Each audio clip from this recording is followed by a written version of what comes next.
शुक्रिया vice chairman साहब। कोई भाषण की शक्ल में नहीं है, एक शोक संतप्त गणतंत्र के एक अदना नागरिक समझिए या एक जनप्रतिनिधि समझिए, उसकी ओर से कुछ बातें कही जा रही हैं। और सबसे पहले माफीनामा उन तमाम लोगों को जिनकी मौत को भी हम एक्नॉलेज नहीं कर रहे हैं, जो हम जान ही रहे हैं कि वो मारे गए। तो ये माफीनामा सर सिर्फ मेरा नहीं है। मैं इसलिए ये बात कह रहा हूं कि मई के महीने में मैंने 6 आर्टिकल लिखे। संसद चल नहीं रही थी, कहां अपनी शिकायत ले जाते, किससे कहते।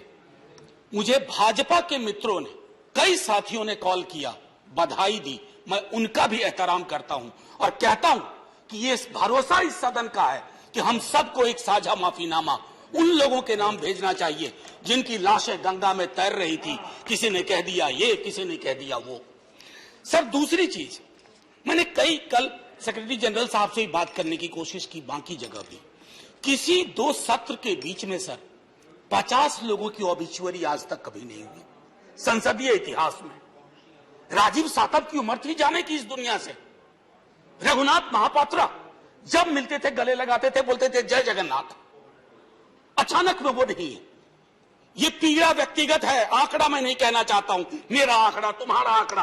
अपनी पीड़ा में आंकड़ा ढूंढिए। एक व्यक्ति नहीं है इस देश में, इस सदन में, सदन के बाहर, उस सदन में जो ये कहे कि उसने किसी जानने वाले को ना खोया हो। सर पीड़ा कह सकता हूं। ऑक्सीजन के लिए लोग फोन करते थे, हम अरेंज नहीं कर पाते थे। लोग समझते हैं सांसद है, ऑक्सीजन पिछा देगा। 100 फोन में पूरे दिन में शाम को बैठ के देखते थे, सक्सेस रेट 2, सक्सेस रेट 3। हमको कौन सा आंकड़ा कोई बताएगा साहब? हमको नहीं, किसी आंकड़े की बात नहीं करनी है। हमें देखना है कि जो लोग गए वो जिंदा दस्तावेज छोड़ के गए हैं हमारे फेलियर का। मैं आपकी बात नहीं कर रहा हूं साहब। आप कहिएगा 70 साल में कुछ नहीं हुआ, मैं उसमें जाना ही नहीं चाहता। ये कलेक्टिव फेलियर है 47 से लेकर अब तक की सारी सरकारों का। क्या बना दिया हमने? मुझे पता नहीं था कि अस्पताल और ऑक्सीजन का क्या रिश्ता होता है सर। ईमानदारी से कहता हूं, मैं मेडिकल बैकग्राउंड से नहीं आता हूं। सुबह से लोगों को दिखता था ऑक्सीजन ऑक्सीजन, रेमडेसिविर। मैं तो दवाइयों के नाम तक शुरू में सर प्रोनाउंसिएशन चेक किए कि कैसे उच्चारण करूंगा। ये हालत है। और तब हम आंकड़ों की बात कर रहे हैं, तब हम ये बात कर रहे हैं थैंक यू फलाना साहब, चिलाना साहब। सर मैं यहां से निकलता हूं, बहुत बड़ा विज्ञापन लगा हुआ है, मुफ्त वैक्सीन, मुफ्त राशन, मुफ्त इलाज। सर एक मिनट, मैंने किसी नहीं, please I don't want my time. मैं किसी दल की ओर से आज नहीं बोल रहा हूं। मैं दावे के साथ कहता हूं, मैं लाखों लोगों की ओर से बोल रहा हूं जो यहां बोलना चाहते हैं। अब मेरी बात सुनिए, आज शिकायत नहीं कर रहा हूं आपसे। ये वेलफेयर स्टेट है ना। एक साबुन की टिकिया अगर कोई गरीब गांव में खरीद रहा है ना सर, तो अडानी अंबानी के बराबर का करदाता है। आप उसको कह रहे हो मुफ्त वैक्सीन, मुफ्त इलाज, मुफ्त राशन। नहीं साहब, कुछ मुफ्त नहीं है, उसका स्टेट है। इस वेलफेयर स्टेट का कमिटमेंट है। उसको आप डिनाइग्रेट मत करिए, डेमोनाइज मत करिए, उसे बौना मत बनाइए। ये आग्रह है मेरा। सर मैं इससे पहले की कुछ और बातें कहूं, मेरे पास अभी वक्त है। सर इस कोरोना को मैं भी मानता हूं, मेरे पूर्व के वक्ता कुछ कह रहे थे, ये चैलेंज है हमारे लिए सर। बहुत बड़ी बड़ी बातें नए कानून की हो रही है। राइट टू हेल्थ की बात क्यों नहीं करते हम लोग?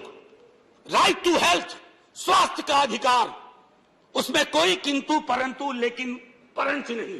सीधे तौर पे स्वास्थ्य का अधिकार constitutionally guaranteed. Right to life के साथ लिंक करिए। किसी अस्पताल की मजाल नहीं होगी कि वो उस खिलवाड़ कर पाए उस राइट टू लाइफ का। करना नहीं चाहते। राइट टू वर्क, उस पर काम करिए। पॉपुलेशन को लेकर के बहुत बातें हो रही हैं साहब। डेमोग्राफी को, डेमोग्राफर्स को छोड़ दीजिए, बड़ा संश्लिष्ट विज्ञान है, लेकिन ये हम कर सकते हैं इस सदन और उस सदन में। Right to life, right to work पर लेजिस्लेशन लाइए ताकि कोई आपदा आए। अभी तो हमारे लीडर ऑफ हाउस नहीं है, नए बने हैं।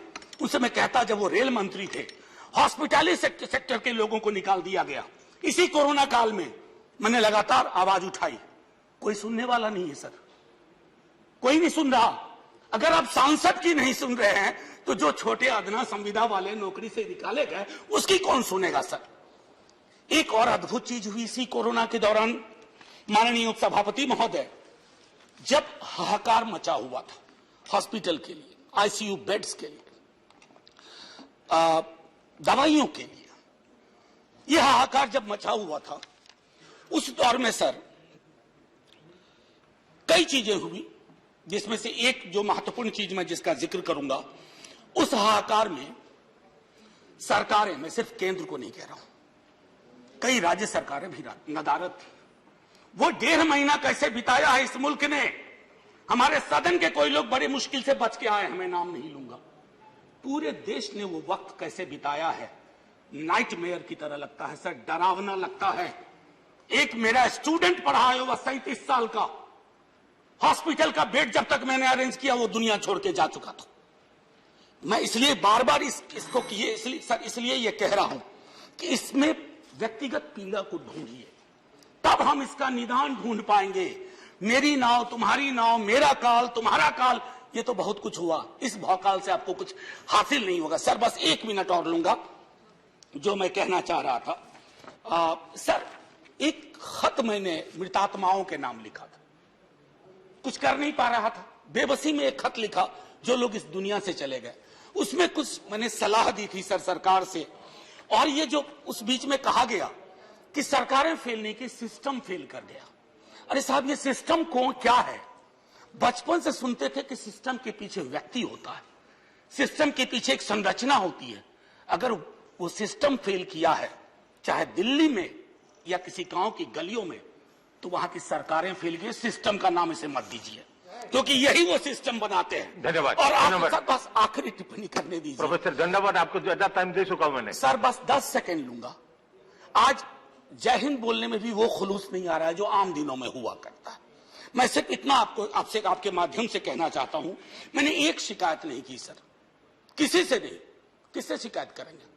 आहत हूं, जगाना चाहता हूं स्वयं को भी, आपको भी, क्योंकि अगर गंगा में तैरती लाशें, सर जिंदगी में डिग्निटी चाहिए, मौत में उससे बड़ी डिग्निटी चाहिए।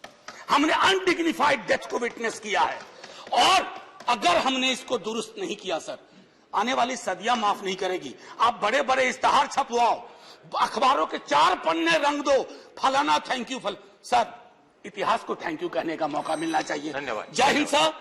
अगर मेरी बात से फिर भी किसी को कष्ट पहुंचाओ, मैं उन्हीं लाखों लोगों की धन्यवाद डेड बॉडी के बिहाफ पे आपसे माफी मांगता हूं। जय हिंद। धन्यवाद। Next speaker is Sanjay.